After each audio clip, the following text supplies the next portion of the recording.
من كنوز النبوة دعاء جامع علمه النبي صلى الله عليه وسلم لأمته ليكون زادا في زمن الفتن.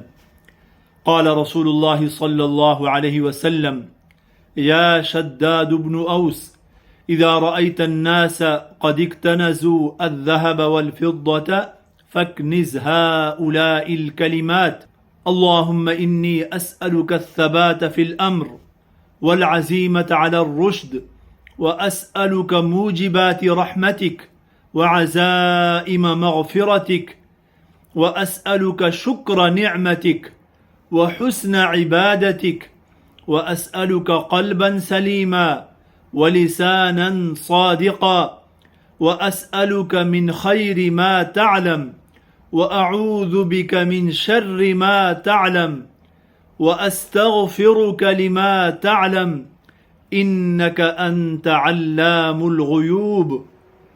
والحديث في الطبراني وغيره وصححه الألباني رحمه الله تعالى. دعاء لو وعاه القلب وثبت عليه اللسان لكان كنزا لا يفنى وحرزا لا يزول.